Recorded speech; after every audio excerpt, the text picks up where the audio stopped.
बिस्मिल्लाहिर्रहमानिर्रहीम। अस्सलामुअलैकुम नाज़रीन इकराम, इस वक्त एक इंतहाई अहम खबर आपको देने वाला हूं। एक ब्रेकिंग न्यूज़ है और वो ब्रेकिंग न्यूज़ ये है कि जनरल बाजवा से एक गलती हुई। उस गलती का खमियाजा पाकिस्तान को भुगतना पड़ रहा था, लेकिन जनरल बाजवा ने वो गलती सुधार ली है।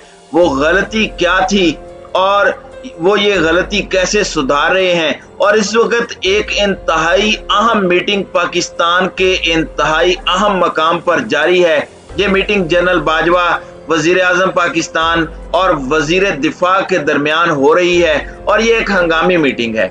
इसमें जो तफसीलात हैं वो भी सारी की सारी आपके सामने रखनी है। खासकर वो गलती जिसका मैंने जिक्र किया, वो गलती क्या थी, इसके लिए क्या इकदामात किए जा रहे हैं और क्या तफसीलात हैं। लेकिन इसके लिए आपको सबसे पहले इसका बैकग्राउंड समझना जरूरी है। जनरल बाजवा का जो आज मौकफ है, ये आज से कुछ अरसा पहले जनरल बाजवा का इस हवाले से मौकफ बिल्कुल उलट था। इसके बाद जनरल बाजवा को ये समझ आई कि ये मैंने गलती कर दी है। इमरान खान ने भी उनको उस गलती के ऊपर बारहा ये बावर कराने की कोशिश की कि ये जो आप गलती कर रहे हैं इसको सेट करें। जनरल बाजवा अब इस गलती को कैसे सुधार रहे हैं, तफसील आपको बताता हूं। लेकिन पहले एक जो मीटिंग हुई है, एक कॉन्फ्रेंस हुई है, उसका अहवाल थोड़ा सा बता दूं। एक मीटिंग अरेंज की जाती है नून लीग के साबिका दौरे हुकूमत में। ये मैं बात कर रहा हूं 11 अक्टूबर 2017 की, जब एक कॉन्फ्रेंस होती है। ये कॉन्फ्रेंस कौन करवाता है? ISPR और federation of chamber of commerce and industry. उस वक्त बहुत शोर उठा था कि आर्मी चीफ इकोनॉमी पर क्यों बात कर रहे हैं, आर्मी चीफ का इकोनॉमी से क्या ताल्लुक है। मैं सिर्फ ये बताना चाह रहा हूं कि आर्मी चीफ का उस वक्त क्या मौकफ था। अखबार दी ट्रिब्यून क्या कहता है? अखबार की तरफ से ये कहा गया कि जनरल बाजवा का कहना है कि सिक्योरिटी और इकोनॉमी ये आपस में इंटरलिंक्ड हैं। इंटरलिंक का मतलब है कि आपस में कनेक्टेड हैं। अगर आप एक चीज पर कॉम्प्रोमाइज करते हैं तो दूसरी चीज भी ऑटोमेटिकली कॉम्प्रोमाइज होगी। कौमें इस वक्त नजरसानी कर रही हैं कि आप रोटी देकर गन्स पर कॉम्प्रोमाइज कर लें, यानी आपको खाना दिया जाए और आप गन्स जो है वो छोड़ दें, यानी सिक्योरिटी ज्यादा अहम है, उसको नहीं छोड़ना चाहिए। आगे कहते हैं कि नेशनल सिक्योरिटी और इकोनॉमिक्स के बीच में एक बैलेंस है, वो कैसे रखना है। जनरल बाजवा 2017 में ये कह रहे हैं। 2017 में याद रहे कि नून लीग की हुकूमत थी और ये जो आजकल मुआशी माहिरीन बने फिरते हैं, जो कहते हैं कि हमने अच्छे हालात में मुल्क को छोड़ा, इतने अच्छे हालात थे यहाँ तक कि आर्मी चीफ को खुद एक प्रेस कॉन्फ्रेंस करना पड़ी थी और उसमें मुआशी हालात को मद्देनजर रखते हुए उन्होंने जो बड़े बड़े बिजनेसमैन हैं उनको खिताब करते हुए कहा था कि हमें जो सिक्योरिटी है और जो मुआशी हालात हैं इनको आपस में कनेक्टिव करना है। यानी अगर हम मुआशी हालात पर कॉम्प्रोमाइज करते हैं तो हमें सिक्योरिटी पर भी कॉम्प्रोमाइज करना पड़ेगा। और आज इसी गलती को सुधारने के लिए फिर से कॉन्फ्रेंस हो रही है, मीटिंग हो रही है। ये मीटिंग पाकिस्तान का एक इंतहाई अहम पॉइंट है, पाकिस्तान की इंतहाई अहम जगह है। बल्कि ना सिर्फ पाकिस्तान, ये एशिया की सबसे अहम तरीन जगह बनती है, वहां पर ये मीटिंग हो रही है। लेकिन इससे पहले ये बता दूं कि इस वक्त जो ये कहा जा रहा है कि पाकिस्तान के एटमी असासे भी महफूज नहीं है, ये ऐसा क्यों कहा जा रहा है? देखिए, खुदा ना खास्ता, अल्लाह ना करे कि पाकिस्तान दिवालियापन की तरफ जाता है, पाकिस्तान जो है उसको कॉम्प्रोमाइज करना पड़ता है और वो दिवालियापन की तरफ जाता है। मैं फिर कह दूं कि मैं खुदा ना खास्ता कह रहा हूं, तो क्या सूरत हाल होगी। आपने जिस भी मुल्क के पास जाना है वहां पर जाकर आपने अपनी झोली फैलानी है कि हमें खैरात दे दें, हमारी मदद करें, तो वो मुल्क सबसे पहली चीज कहेगा कि सबसे पहले आप अपने एटमी असास से रोल बैक करें। ये मुआशी दिवालियापन का आपके एटमी असासों के साथ बड़ा गहरा ताल्लुक है। दूसरी चीज, सिक्योरिटी पर आते हैं। आपका दुश्मन आपके सर पर खड़ा है। आप ना सिर्फ आपका इंडिया वाला बॉर्डर एक्टिव है, इंडिया हर वक्त इस ताक में है कि किसी तरह से पाकिस्तान को मजीद नुकसान पहुंचाए, किसी तरह से पाकिस्तान के मजीद टुकड़े करे। बल्कि इस वक्त एक और बड़ी अहम डेवलपमेंट हुई है।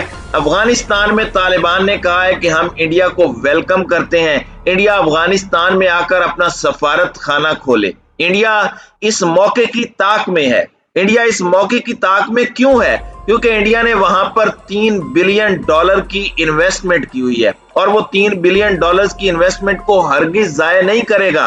यानी पाकिस्तान का जो इंडिया वाला बॉर्डर है वो भी खतरे में है और दूसरे नंबर पर जो अफगानिस्तान वाला बॉर्डर है वो भी खतरे में पड़ चुका है। इन हालात में अगर पाकिस्तान अपनी मईशत पर कॉम्प्रोमाइज करता है तो पाकिस्तान को ना सिर्फ ये कि पाकिस्तान के एटमी असासे खतरे में आते हैं, बल्कि पाकिस्तान को अपनी सिक्योरिटी पर भी कॉम्प्रोमाइज करना पड़ेगा। सिक्योरिटी पर कैसे कॉम्प्रोमाइज करना पड़ता है? इंडिया जो हर आए दिन नित नए हथियार लेकर आ रहा है और अगर पाकिस्तान की मईशत नहीं संभलती, पाकिस्तान की मईशत ऐसी रहती है जैसे चल रही है। मईशत की हालिया सूरत हाल का बताता चलूं कि एक इंटरनेशनल वॉच डॉग जिसका नाम मोडीज है, उसने कुछ दिन पहले ये रिपोर्ट की थी कि पाकिस्तान की मईशत मुस्तहकम है। लेकिन अभी आज की बात कर रहा हूं, अभी मूडीज ने जो पाकिस्तान को रेटिंग दी है वो मुस्तहकम नहीं बल्कि नेगेटिव दी है। यानी पाकिस्तान की मईशत जो मुस्तहकम होती थी वो अब नेगेटिव में चली गई है। जब मईशत की रेटिंग नेगेटिव में हो तो आप कैसे नित नए हथियारों का मुकाबला करेंगे? होता यह था कि इंडिया की जानिब से एक अग्नि मिसाइल का तजर्बा किया जाता तो पाकिस्तान की जानिब से शाहीन 2, शाहीन 3 वगैरह का तजर्बा होता था। यानी पाकिस्तान इंडिया को बराबर की टक्कर दे रहा था। इस वक्त हमारे न्यूक्लियर एसिड्स ही हैं जो हमारे और इंडिया के दरमियान रोक बने हुए हैं। अगर हम अपने न्यूक्लियर एसिड्स पर, अपनी सिक्योरिटी पर कंप्रोमाइज कर लेते हैं तो आप कैसे ये यकीन रख सकते हैं कि पाकिस्तान सरवाइव कर पाएगा? मोडीज की इस रिपोर्ट के बाद जो रेटिंग नेगेटिव में मार्क की गई है, इस रिपोर्ट के बाद जनरल बाजवा ने एक बार फिर सोचा कि मेरे जो पुराने व्यूज हैं, जैसे मैंने पहले इन चीजों पर बात की थी, अब हालिया सूरत हाल में इन चीजों को दोबारा संभालने के लिए ये सब कुछ करना जरूरी है। अगर मईशत नहीं संभलती तो पाकिस्तान के एटमी असासे भी खतरे में है, पाकिस्तान की सिक्योरिटी भी खतरे में है। और इन तमाम चीजों को मद्देनजर रखते हुए अभी इस वक्त जब ये वीडियो रिकॉर्ड हो रही है, इस वक्त एक हंगामी मीटिंग जारी है जिसमें वजीर आजम और वजीर दिफा दोनों मौजूद हैं। इन दोनों की मौजूदगी को आप समझें। एक तरफ वजीर आजम है जिसने सारे के सारे रिसोर्सेज इकट्ठे करके देने हैं, दूसरी तरफ वजीर दिफा है जिसने ये बताना है कि इस वक्त पाकिस्तान की सालमियत के लिए क्या चीजें जरूरी हैं। यानी वजीर दिफा और वजीर आजम दोनों इस मीटिंग में मौजूदगी इसकी हसासियत को जाहिर करती है। ये मीटिंग इस वक्त गवादर में हो रही है। गवादर को सिर्फ पाकिस्तान का अहम तरीन मुआशी हब समझा जाता है, बल्कि एशिया का अगर आप सबसे अहम तरीन हब समझते हैं तो वो गवादर ही है। इस मीटिंग का इनेकाद गवादर जैसे मकाम पर किया गया है और इस मीटिंग के अंदर वो गलती जो जनरल बाजवा ने की थी, यानी 2017 के जो व्यूज थे वो और थे, बीच में जो एक्सटेंशन के बाद जनरल बाजवा के व्यूज थे वो गलती की जानिब जा रहे थे। जनरल बाजवा ने फैसला किया है कि अब वो चीजों को सुधारेंगे। पाकिस्तान की मईशत जो कि पाकिस्तान के दिफा के लिए बड़ी अहमियत की हामिल है, उसको बेहतर करेंगे। और ये आज की मीटिंग इसी सिलसिले में की जा रही है। इसमें फॉरेन इन्वेस्टर को सिक्योरिटी फराहम करने पर भी बात की जा रही है। ये समझ लें कि अगर हम फॉरेन इन्वेस्टर को सिक्योरिटी फराहम नहीं करते तो कभी भी फॉरेन इन्वेस्टर अपनी इन्वेस्टमेंट पाकिस्तान में लेकर नहीं आएगा। नाज़रीन इकराम, इस वक्त एक और भी ताज़ा तरीन खबर है, वो ये है कि इमरान खान की सिक्योरिटी वापस ले ली गई है। बतौर साबिक वजीर आजम इमरान खान का ये हक है कि उनको बेहतरीन सिक्योरिटी फराहम की जाए, खासकर ऐसे वक्त में जबकि एक वीडियो की मौजूदगी का वो ऐलान कर चुके हैं जिसमें उनका दावा है कि उनकी जान को खतरा है। उसके बाद तो उनकी सिक्योरिटी मजीद बढ़ाई जानी चाहिए थी, लेकिन ये इंपोर्टेड हुकूमत ऐसा नहीं कर रही। बनी गाला से पुलिस और रेंजर्स को वापस बुलाया गया है। अब इसके लिए भी जनरल बाजवा को सोचना होगा। अगर कोई ऐसा हादसा हो जाता है तो यकीन माने पाकिस्तान खाना जंगी में चला जाएगा और इस तबाही को हील अप करना नामुमकिन हो जाएगा।